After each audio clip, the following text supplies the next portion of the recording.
잘 지내셨어요?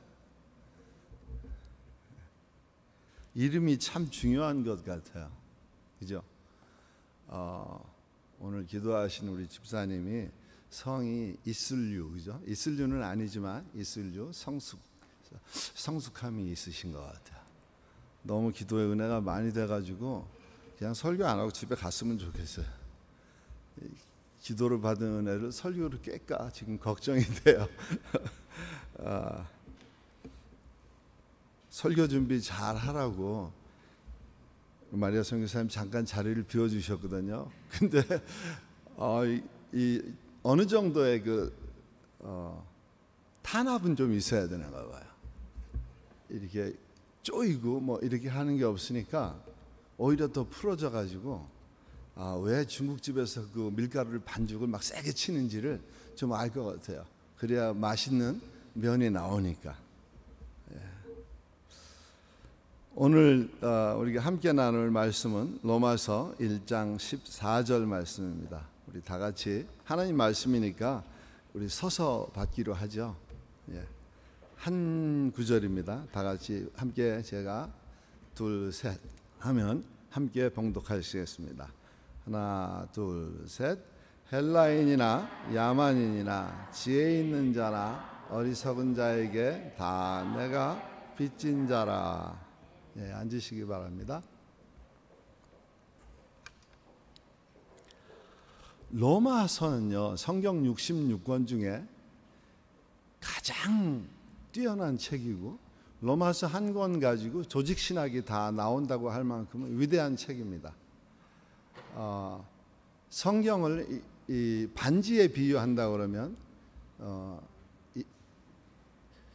동그랗게 생긴 부분이 금으로 만든 부분이라 그러면 로마서는 그 금 위에 이렇게 툭 튀어나온 다이아몬드에 해당한다고 그렇게 말씀하고들 계세요.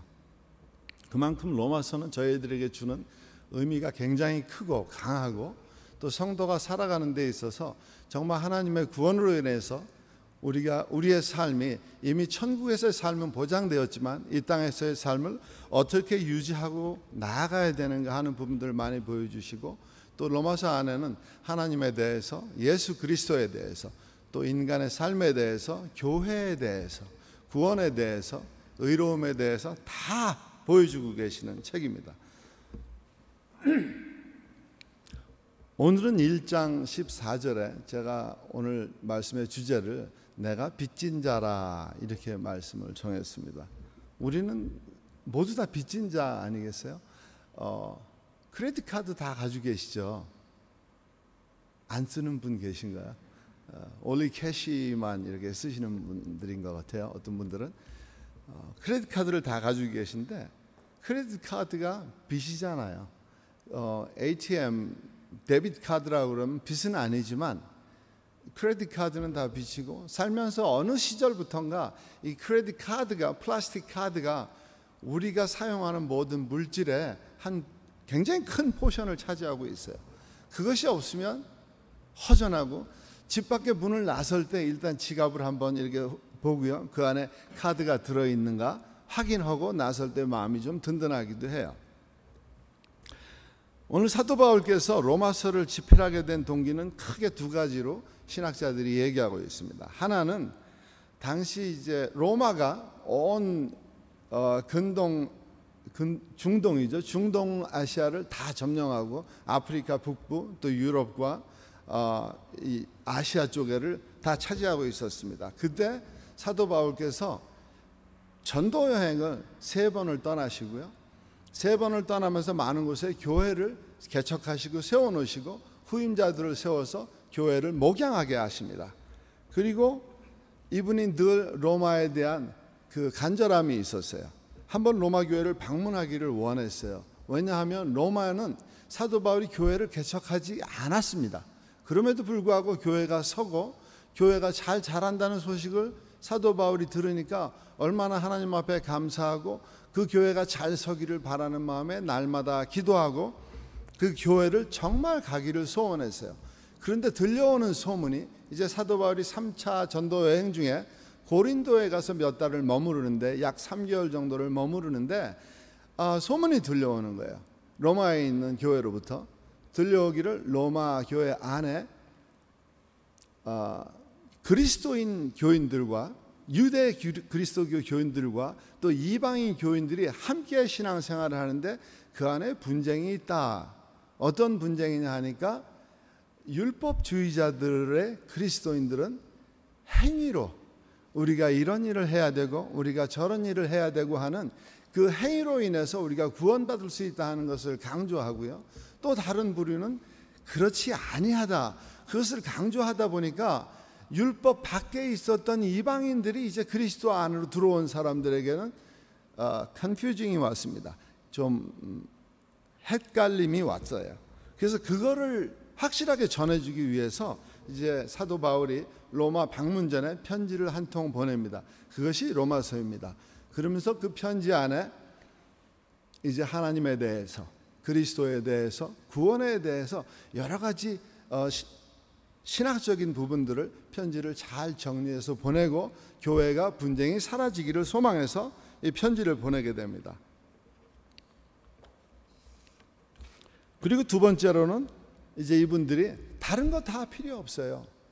여러분들이 붙들고 가야 될 것은 단 하나. 의인은 오직 믿음으로 말미암아 살리라 하는 말씀을 붙들고 가세요. 두 가지 목적을 위해서 사도 바울이 편지를 보내게 됩니다. 오늘 드릴 말씀의 첫 번째 주제는 오늘 두 개의 주제를 가지고 저희들이 말씀을 나눌 것인데, 하나는 사도 바울은 과연 무슨 빚을 졌을까 하는 것이고요.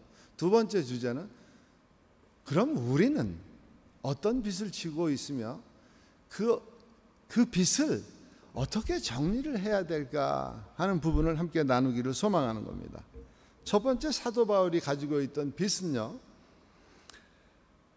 구원의 빚인데, 제가 말씀드린 이 빚은 debt를 얘기합니다. 그러니까 이 right을 얘기하는 게 아니고 빚, 그렇죠? 집을 사게 되면 이제 loan을 얻잖아요. 그런 것처럼 이 빚을 얘기합니다. 한국 발음이 좀 그러네요. 빚을 이렇게 해야 되겠죠. 사도 바울의 빚은 미안함과 죄책감의 그 죄책감이 있는 빚이었습니다. 오늘 말씀 보니까 헬라인이나 야만인이나 지혜 있는 자나 어리석은 자에게 다 내가 빚진 자라 이렇게 정의를 내리셨어요. 당시 로마는 세계 최대 강국입니다. 최대 강국 속에는 지배층과 또 지배층이 있고요. 로마 그리스 문학에 젖어든 지적 최상위층과 그렇지 못한 아주 평범한 일반인들 또 노예들로 구성되어 있었습니다. 얼마나 많은 노예가 있었냐 하면 노예의 숫자가 로마 시민의 2배 이상이었을 거라고 지금 짐작하고들 계십니다. 사도 바울은 이 모든 사람들에게 과연 구원이 무엇일까? 복음이 무엇일까? 이분들이 이것에 대해서 확실하게 정리된 그 관을 가지고 있을까? 구원의 관을 가지고 있을까? 그래서 이분들에게 내가 하나님으로부터 거저받은 그 구원의 값을 이분들이 다 같이 나눠야 될 대상이라고 생각해서 이제 말씀을 증거하고 계시는 겁니다. 사도행전 9장 5절에 보니까 이렇게 말씀을 적으셨어요. 이것은 사도행전은 거의 모든 부분들이 우리가 이제 성령행전이라고 다른 말로 표현을 하지만 사도행전은 사도 바울의 그 행적이라고 보면 거의 맞습니다. 9장부터는 사도 바울이 본격적으로 등장하기 시작하면서 마지막 장까지 28장 마지막 장까지 거의 사도 바울의 모든 행적에 대해서 기록하고 있다면 간간히 이제 사도 베드로도 나오고 더러더러 여러분들이 등장하긴 하지만 메인 주인공은 사도 바울이죠. 물론 성령께서 주인공이 되시겠지만요. 사도행전 9장 5절에는 이제 예수를 박해한다고 예수님이 바울에게 직접 말씀하시는 부분이 나옵니다. 근데 성경 어느 구절에도요, 사도 바울이 예수님을 직접 물리적으로 박해한 적이, 압박을 준 적이 단 한 번도 없다는 건 여러분 너무 잘 아시고 계실 겁니다. 사도 바울은 단지 아주 골수 바리새인으로서, 물론 이분이 이제 스데반 집사가 돌에 맞아 죽을 때 그의 앞에 사람들이 옷을 집어던지고 또 스데반 집사가 돌에 맞아 죽을 때 가표를 던졌던 사람이기는 해요. 그리고 예수 믿는 사람들에게 수도 없이 많은 박해를 주고 이 사람이 쫓아다니면서 멀리까지 쫓아다니면서 막 체포해오고 감옥에 집어넣고 하는 그런 열성분자 바리새인으로서 살아갔습니다. 예수님을 직접 박해하지는 않았지만 이때 예수님이 나는 네가 박해하는 예수라 하는 말씀을 해주셨어요. 사도 바울은 예수님을 메시아로 인정하지 않는 철저한 불신앙의 사람이었습니다. 저희가 말하는 불신앙은 그리스도인의 입장에서의 불신앙자이지만 이 율법주의자들 속에서는 굉장한 신앙을 가지신 분이죠. 이분의 전력을 따진다고 그러면 이분과 같은 전력을 가진 사람은 이스라엘에서 찾아보기 매우 힘든 분이었습니다. 그 당시에 두 개의 문파가 있었는데 가말리엘에게서 사사를 받았던 사람이에요. 가말리엘이 이스라엘 최고 학자 두 분 중에 한 분이었는데 그분에게서 직접 사사를 받았던 분이고 베냐민 지파라고 했어요. 아주 패트리아릭한 그 지파였는데 이스라엘이 다 북으로 넘어가서도 남유다에 남아있던 지파 하나가 유다 지파와 그 옆에 남아있던 지파가 베냐민 지파였습니다. 그만큼 충성을 다하던 지파, 베냐민 지파라고 하면 얼마나 그 지파가 하나님 앞에 하나님을 사랑하는 마음으로 하나님을 사랑했던 다윗이 물론 2대 왕이긴 하지만 다윗이 건국하고 그 후손들이 왕위를 이어간 단 한 번도 배신의 길에 서지 않았던 충성된 집안 사람이라는 것, 그리고 율법에 있어서는 타의 추종을 불허할 정도로 능했던 사람이었습니다. 이 사람이 그 율법 속에서 헤어나질 못하고 이제 예수를 믿는 수도 없이 많은 사람들을 디아스포라로 만들었습니다. 고향을 떠나가게 하고 교회를 떠나가게 하고요. 그 예루살렘에서 유대 땅으로만 가는 것이 아니라 더 멀리 사마리아 건너서 더 멀리까지 나중에 로마에까지 가는 그런 일들이 생깁니다.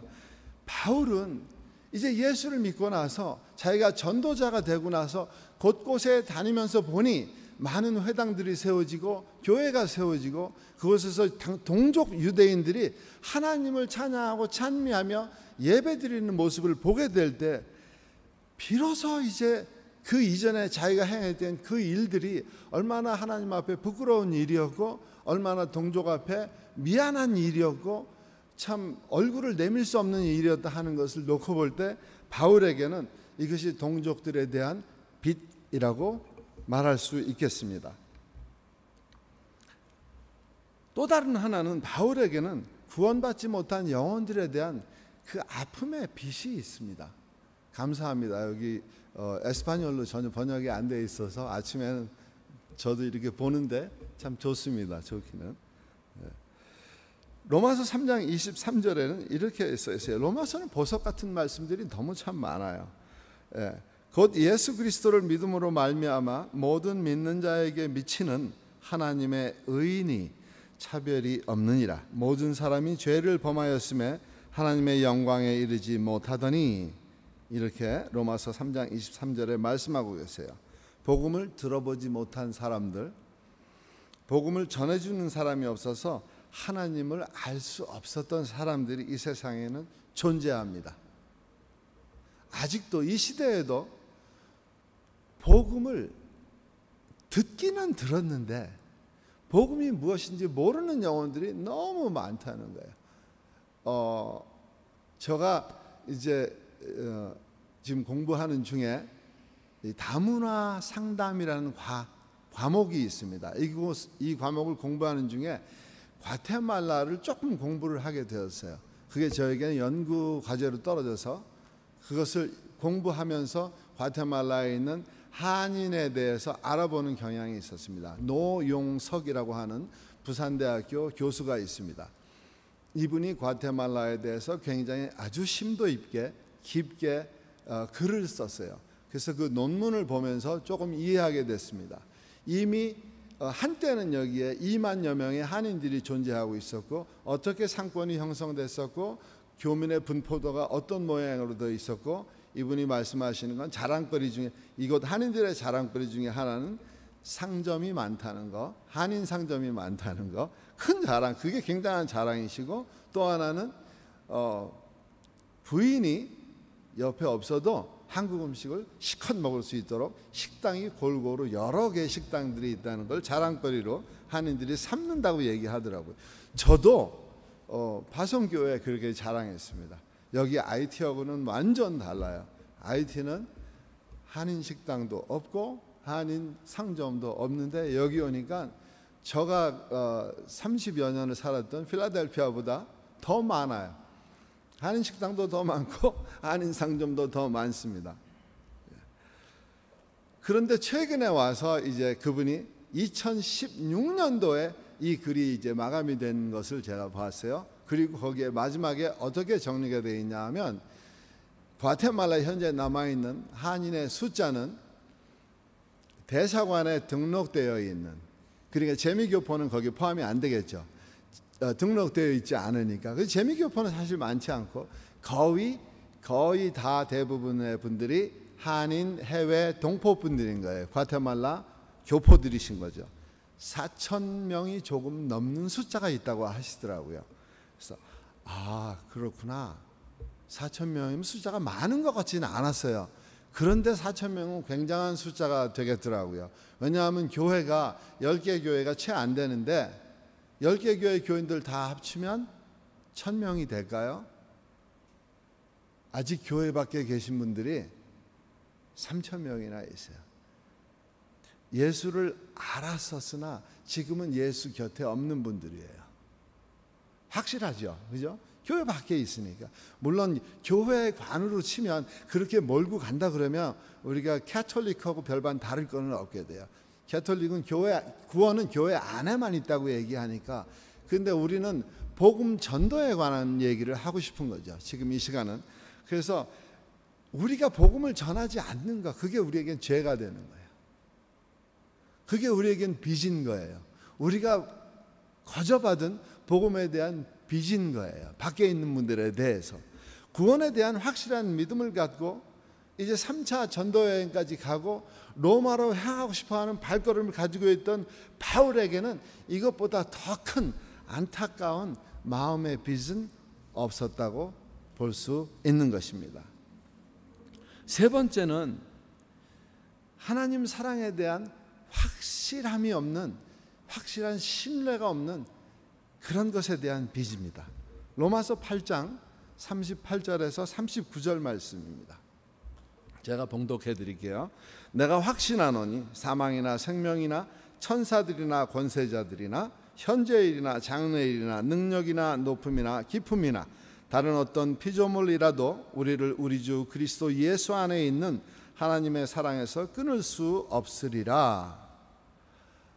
이 성경 구절을 어떻게 외우시면 가장 쉽게 외우시냐 하면요, 우리 팔자에, 로마서 8장에 우리 팔자에 이 말씀을 38선으로 삼고 살아가시기 바랍니다. 그러면 로마서 8장 38절 39절이 그냥 나와요. 제가 가장 사랑하는 성경 구절이에요. 90년대 초반에 저에게 이제 막 예수 믿고 몇 년 지나지 않고 교회에 정말 최선을 다해서 서빙하고 할 때 교회 분들이 인정해 주시고 안수 집사로 아주 젊은 나이에 불과 35밖에 되지 않은 아무것도 모르는 사람을 안수 집사로 세워서 구역 예배를 열심히 섬기고 그러는 와중에 하나님께서 이 말씀을 덜컥 주셨어요. 그 이후로는 한 번도 하나님의 사랑에 대해서 의심해 본 적이 없어요. 저에게는 생명과 같은 말씀이었어요. 얼마나 우리를 사랑하시는가. 세상의 모든 것, 세상의 모든 것들이 아무리 힘이 강해도, 아무리 어떠한 권세가 있고 권력이 있다 하더라도 우리를 그리스도 예수 안에 있는 하나님의 사랑에서 끊을 수 없다, 딱 선언하고 계시는 거예요, 사도 바울께서. 이 사도 바울의 신앙 고백은요, 저에게 또 신앙 고백으로 다가왔고요, 이 말씀을 그때부터 붙들고 사는데, 물론 중간중간에 우리가 구원받고 중생하고 이제 성화의 과정을, 완전 성화의 과정을 나아가고 있음에 넘어지기도 하고 쓰러지기도 하고요. 때로는 하나님은 엄청 실망시켜드리기도 하고, 때로는 교인들에게 깊은 상처도 주기도 하고요. 그렇지만 결국은 우리가 하나님 앞에 완전 성화된 모습으로 나아간다는 거죠. 이 말씀이 그것을 보증하고 계시는 거예요, 우리의 삶 속에서. 저는 오늘 사도 바울이 로마서에서 이렇게 고백하였던 이 신앙 고백이 저와 여러분들의 신앙 고백이 되기를 정말 축원합니다. 사도 바울에게는 이런 성도들이 예수님을 통해서 하나님이 우리를 사랑하고 있다는 그 사랑을 확신하지 못하는 것에 대한 마음의 빚을 가지고 계셨습니다. 사도 바울께서 이러한 여러 종류의 빚을 가지고 계셨어요. 그것을 오늘 로마서에서는 이제 다 내가 빚진 자라 한마디로 이렇게 축약하셨고요. 오늘 두 번째 주제는, 그럼 과연 예수 믿는 우리는 어떤 종류의 빚을 지고 있고 이 빚 정리는 어떻게 해야 될까? 이것이 물리적으로 우리가 예수님 다음으로 많이 의지하는 돈으로 얘기한다고 그러면, 빚 가지고 있으면 많이 잘 벌어서 열심히 일해서 갚으면 되잖아요, 그죠? 그래서 때로는 어느 때가 되면 빚 정리가 완전히 끝나고 그리고 빚으로부터 자유해질 수 있는 그런 때가 올 거예요. 그런데 이것은 보이지 아니하는 빚들이란 말이에요. 우리 눈에 가시적으로 나타나지 않은 빚들이 우리에게 역시 존재한다는 거예요. 첫 번째로는 보니까 사랑에 대한 빚이 있습니다. 로마서 13장 8절에는 이렇게 말씀하고 있어요. 피차 사랑의 빚 외에는 아무에게든지 아무 빚도 지지 말라. 남을 사랑하는 자는 율법을 다 이루었느니라. 율법의 완성이라는 거예요. 사랑 하나만 빚을 지고 있으면 율법의 완성이라는 거죠. 혹시 여러분 오늘이 무슨 날인지 기억하십니까? 네, 스승의 날. 또요, 제 생일 아니에요. 저는 8월 달입니다. 제 생일 아니에요. 마리아 선교사 생일도 아니에요. 오늘이요, 우리가 이렇게 한국말로 주고받고 한국말로 설교 원고도 써오고요, 이런 날이잖아요. 그러면 한글 하면 누가 생각나세요? 세종대왕이시죠? 그분 생신이세요. 스승의 날을, 처음에 한국에서 스승의 날을 제정할 때 스승님들이 다 한국말로 학생들을 가르치고 이렇게 하시니까 스승의 날을 어느 날로 기념하면 좋을까? 그런데 그 스승의 날을 제정하기 이전에 한 학교가 이미 스승의 날을 지키고 있었다는 거예요. 한국에 강경여고라고 하는데, 지금은 그냥 이제 남녀가 아니고 구분되지 않고 그냥 강경고등학교라고 했더라고요. 강경이 어느 곳에 있습니까? 전라도에 있습니까? 예. 남도입니까? 북도예요. 예. 하여튼 제가 그쪽에 잘 안 가봐서 잘 모르겠습니다. 예. 그 강경여고에서 매년 날짜를 정해놓고 스승의 날에는 스승님들에게 학생들이 선물도 하고요, 그날 스승님들에게 굉장한 1년 동안 가르쳐 주신 거에 대해서 감사함으로 표시를 했다는 거예요. 그래서 그날 이미 실천하고 있는데 그분들은 5월 2일 날 그 날을 기념하고 있었대요. 그래서 5월 달로 날짜를 정하자. 그러면 5월 달에 가까운 첫 번째 주일 혹은 두 번째 주일이 어느 날이냐? 그랬더니 5월 8일인데 그날은 어머니 날이라고. 그래서 어머니 날과 스승의 날은 겹칠 수가 없으니 그러면 5월 15일로 하자. 그래서 5월 15일로 하게 되었다는 거예요. 우리는 스승이 참 많은 것 같아요, 살아가면서. 응애하고 태어날 때 젖바는 것부터, 물론 하나님이 그거는 우리가 본능적으로 하게 하지만, 이제 젖병을 물고 어떻게 살아가야 되는가 하는 첫 번째 스승을 누굴 만나게 되냐면 부모님을 만나게 합니다. 저희들로부터 세상에 하나님이 보내시고, 그리고 점점 우리가 자라나면서 사회적 환경에 따라서 스승님들을 이제 더 많은, 더 깊게, 더 넓게, 폭넓게 더 많은 스승을 두게 됩니다. 가족에게서부터 이제 사회로 진출하게 되면 학교를 다니면서 많은 스승님들 만나게 되고요. 또 이웃 친척들에게도 스승이 저희들에게는 존재하게 되고요. 제가 이 가족 얘기를 하려고 그랬더니 이게 저희가 7남매고요. 어머님이 제가 아주 어렸을 때 이제 돌아가셔서 아버님이 이제 이 7남매 아이들을 키우기 위해서 어머님을 들이셨는데 너무 아이들이 많으니까 몇 년 계시다가 힘들어서 그냥 가시는 거예요. 어느 날 이렇게 안 계시더라고요. 그러면 또 조금 있다 또 어머님이 오시고. 근데 아버님이 돈이 많아서 이렇게 새 어머님이 오신 게 아니라 인품이 훌륭하세요. 저희 아버님이 굉장히 인품이 훌륭하신 분이세요. 평생을 며느리들한테 반말을 안 해보신 분이에요. 단 한 번도. 자식들에게도 저에게도 제가 아주 어렸을 때에도 이거 하세요 저거 하세요 이렇게 하셨지 해라 라고 하신 적은 단 한 번도 제 기억 속에는 없습니다. 굉장히 인품이 훌륭하신 분이에요. 공부를 많이 하신 분도 아니에요. 그런데 저에게는 아버님의 인품을 좀 닮았으면 마음이 간절한데 또 저는 엄마를 닮은 것 같아요. 그래서 그 부분은 좀 아쉽습니다. 네, 저 위에 계신 분한테 식구가 많아서 그거 다 하면 오늘 2부 예배까지 그냥 여기서 계속 드려야 될 것 같아요. 신앙생활을 하면서 이제 제게 많은 스승님들을 모시게 되었습니다. 첫 번째 신앙생활 믿지 않는 자에서 믿는 자로 이게 신앙의 지경을 옮겨주게 하신 이제 저 원로 목사님이 계세요. 아버님이라고 제가 늘 호칭을 그렇게 하시는데 이제 그 목사님과 사모님이 90을 바라보시는 나이가 다 되셨어요. 굉장히 안타까워요. 그분들은 저한테 무한 사랑을 주셨어요. 근데 제가 그 빚을 아직도 못 갚고 있는 것 같아서 늘 마음이 안타깝고 그분들을 보니까 너무 이제 100세 시대라고 하는데 사실 100세 시대 허울이고요. 그냥 80 넘어가시면 다들 연약해지시더라고요. 해마다 연약해지는 모습을 볼 때마다 마음이 굉장히 아프시더라고요. 목사님 한국에 가셔가지고 어머니 뵙고 이제 오시는 중인데 굉장히 마음이 많이 상하실 것 같아요. 가서 위로받고 오시는 게 아니라 오히려 마음이 상하실 것 같아요. 90을 바라보시는 노모를 한국에 놔두고 오시는 마음은 제가 아주 많이 이해는 못해도 어느 정도는 이해할 수 있을 것 같아요. 또 우리가 학창 시절에 많은 은사님들 모시잖아요.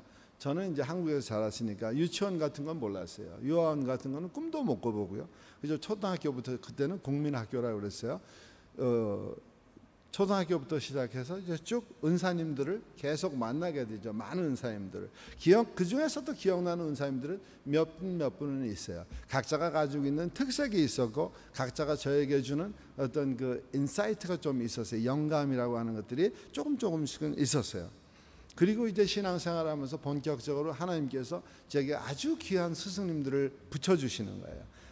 방금 말씀드렸던 저희 원로 목사님과 또 파송교회 최 목사님 같은 지난번에 오셔서 말씀을 증거하신 최 목사님 같은 경우에는 말씀 공급에 대한 제가 사랑의 빚이 있어요. 말씀을 정말 잘 주셨는데도 불구하고 그 말씀을 말씀대로 그렇습니다 하고 받아들인 적이 사실 그렇게 많지는 못했어요. 늘 불만투성이었고요. 제가 신앙생활하면서 늘 불만투성이었었어요. 그런데 목사님께서 늘 저를 안아주시고 늘 말씀으로 잘 공급해 주시고 선교에 대한 뜻이 있을 때 아주 과감하게 굉장히 많이 밀어주시고 기도 많이 해주시고 거기에 대한 빚이 있습니다. 제가 또 여기 오니까 이제 평강교회 우리 최 목사님에 대한 말씀 실천하시는 부분에 대한 제 마음에 부담이 오는 거예요. 근데 이게 이제 빚으로 바뀌어버렸어요. 그러면서 최 목사님에게 과연 내가 이분의 목회에 어떤 부분을 갚아야 되나 하는 그 빚이 저에게는 남아있어요. 그런가 하면 여기에 계신 평강교회 우리 공동체 식구들한테는 더 이루 말할 수 없는 빚이 있어요. 여러분들이 예배 드리는 모습을 보고 여러분들이 기도 드리는 모습을 보고 말씀을 사모하고 말씀 갈구하는 그 모습들을 바라볼 때 제가 예배에 대한, 하나님께 예배 드리는 것에 대한 빚이 있다고 늘 마음이 이렇게 다가오고요. 여러분들이 기도 생활하시는 걸 보면서 하나님 도전을, 챌린지를 주세요, 저한테. 그래서 거기에 대한 빚이 또 있어요. IT에서는 미처 못 느껴봤던 거예요. 왜냐하면 IT에서는 저희들이 현지인 개척교회를 했습니다. 그래서 8년 동안 이제 IT 가서 1년 후부터 개척교회를 해서 같이 현지인들과 어울렸기 때문에 한 번도 한국말로 예배를 드려본 적이 없어요. 그래서 예배에 대한 갈급함은 굉장히 넘쳤지만 현지인들과 약속한 것이 있어서 그래서 계속 예배를 같이 드리게 됐었습니다. 그러다 이제 과테말라에 오니까 한국말로 예배 드리죠. 세상에 이런 고마울 때가 어디 있어요? 모든 게 한국적인 거예요. 그런데 하나 부족한 게 있더라고요, 저에게는. IT에 있을 때는 물론 첫 번째 선교지이니까 당연히 그렇게 해야 되겠지만 좌충우돌함이 있었습니다. 제가 다 해결해야 되고, 제가 직접 뛰어야 되고, 그분들과 피부 접촉을 해야 되고요, 스킨십이 있었던 그런 것이 있었어요. 여기 오니까 그런 부분들은 조금 편해졌어요. 또 게을러졌어요. 그래서 그런 부분들이 굉장히 아쉽고, 선교지를 나가려고 그러니까 요새는 다리 힘이 떨어져서 다리에 쥐가 자주 나요.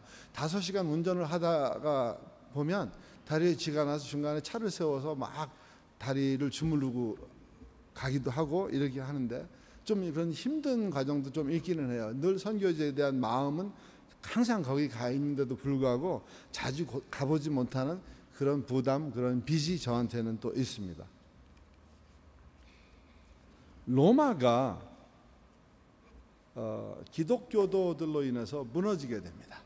이제 AD 323년 확실하게 기억은 잘 나질 않지만 죄송합니다. 기독교도들에 의해서 이제 기독교를 로마의 국교로 공인하는 일이 생깁니다. 그 동안에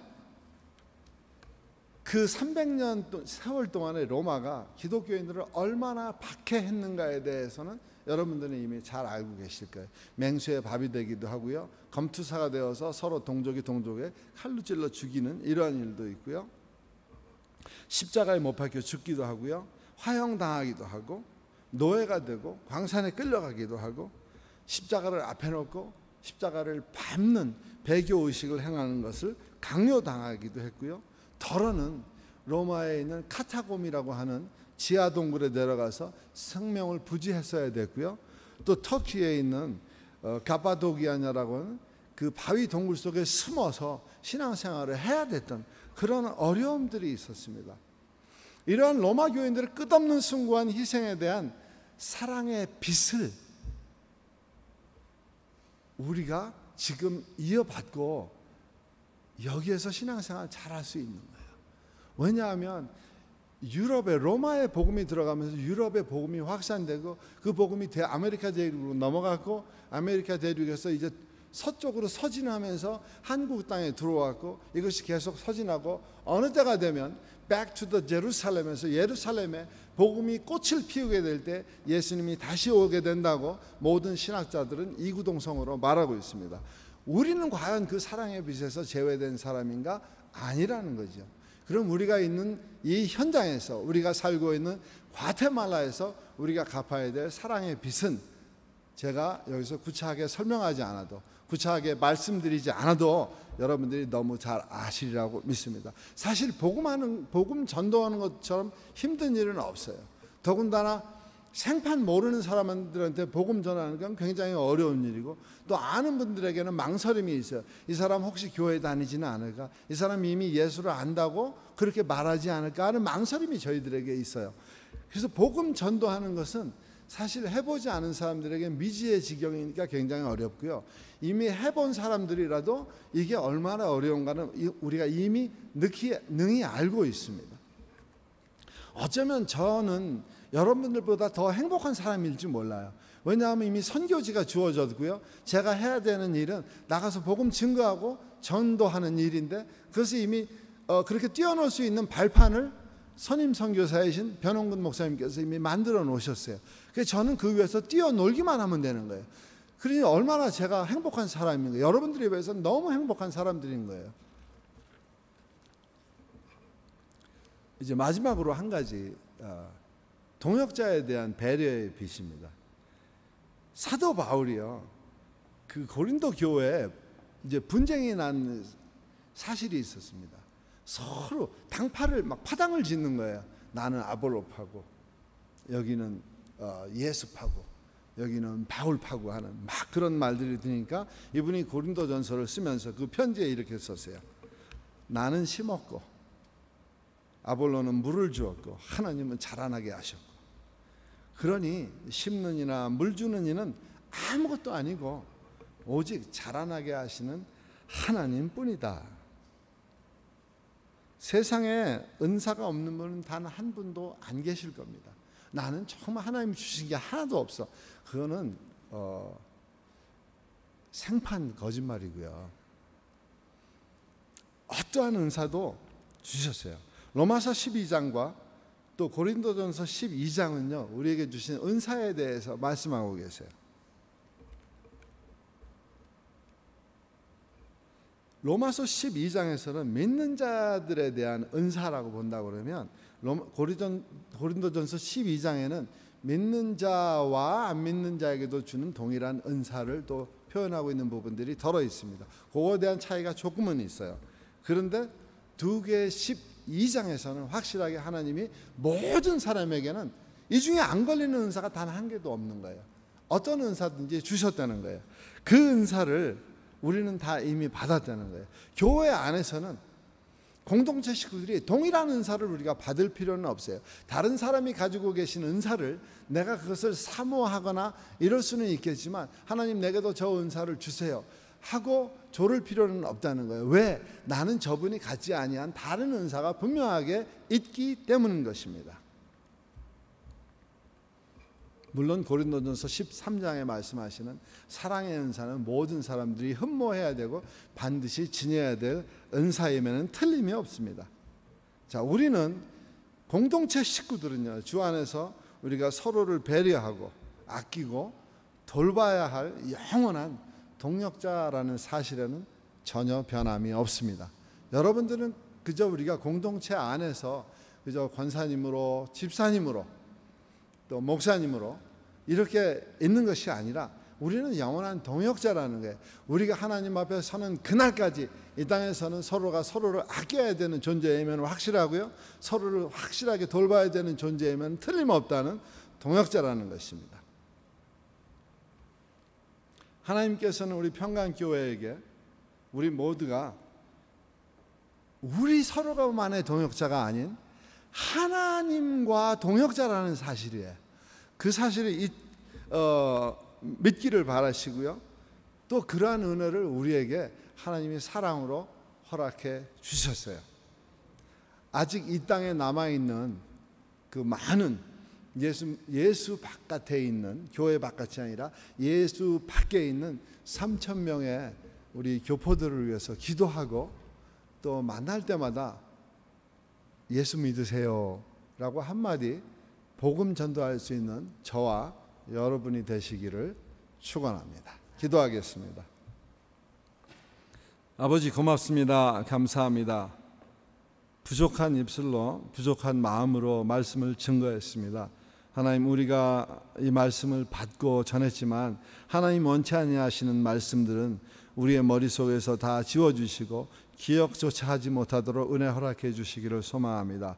아버지, 우리가 세상에 예수 밖에 있는 사람들을 향한 우리에게도 빚이 있음을 오늘 저희들이 고백합니다. 아버지, 빚을 하나님께 청산하는 마음으로 저들에게 다가갈 수 있도록 은혜 베풀어 주시기를 소망합니다. 오늘도 예배 가운데 임재하시는 주의 영광을 보게 하신 것 감사하고 예수님의 이름으로 기도합니다. 아멘.